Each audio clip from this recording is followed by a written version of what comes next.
Syekh Nurjati. Syekh Maulana Idofi Mahdi Datuk Kahfi atau Syekh Nurjati menjadi tokoh penyebar agama Islam yang berpengaruh di sekitar abad ke-14. Ia bergerak mengenalkan Islam ke wilayah barat Pulau Jawa melalui Semenanjung Malaka hingga ke pelabuhan Nagari Singapura yang saat ini merupakan wilayah Cirebon, Jawa Barat. Kedatangannya ke wilayah Cirebon dan sekitarnya membuat agama tersebut cepat menyebar, termasuk ke kalangan pemimpin kerajaan Sunda. Agama Islam lantas mudah dikenal dan beradaptasi dengan kebudayaan setempat. Dalam banyak naskah kuna, Syekh Nurjati dianggap sebagai sosok penting karena setelahnya agama Islam semakin berkembang di Cirebon, hingga dijadikan pusat rujukan bagi daerah sekitar. Syekh Nurjati sendiri lahir di wilayah Malaka di akhir abad ke-14. Sejak kecil dirinya sudah dekat dengan agama Islam karena dibesarkan di keluarga yang agamis. Disebutkan bahwa sang ayah, Syekh Datuk Ahmad merupakan salah satu ulama besar di tahun-tahun itu. Kuatnya lingkungan agama ini yang membuat dirinya menjadi sosok dengan kedalaman ilmu agama Islam.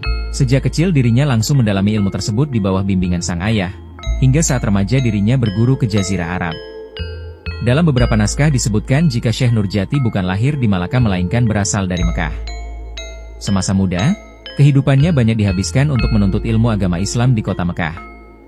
Setelah ilmunya dirasa cukup, ia kemudian memulai misinya untuk mengenalkan ajaran Islam. Wilayah pertama yang ia datangi adalah wilayah ibu kota Irak, Baghdad. Di sana, kemudian ia menemukan jodoh dan menikah dengan Syarifah Halimah, yang merupakan putri dari Ali Nurul Alim dan masih saudara secicit. Dari pernikahannya ini, keduanya dikaruniai 4 orang anak yakni Syekh Abur Rahman, Syekh Abur Rahim, Fatimah dan Syekh Datul Hafid. Setelah kesana dan ilmunya dirasa matang, ia mendapat perintah dari Raja Baghdad untuk menyebarkan agama ke tanah lainnya.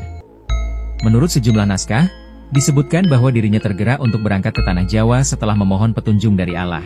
Ia kemudian mengarahkan kapalnya ke samudra luas bersama sang istri, hingga mendarat di wilayah Amparan Jati Nagari Singapura. Amparan Jati sendiri merujuk ke suatu tempat yang saat ini dikenal sebagai daerah Gunung Jati, Cirebon.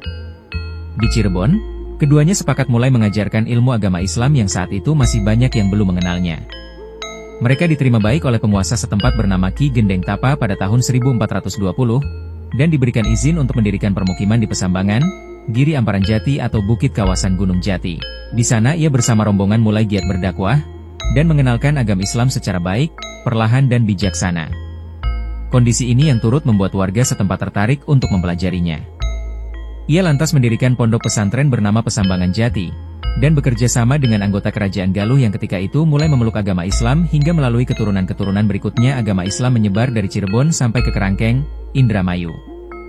Selain itu, Syekh Nurjati juga disebut sebagai keturunan ke-17 dari Nabi Muhammad Shallallahu Alaihi Wasallam dan juga saudara sepupu dari Syekh Siti Jenar.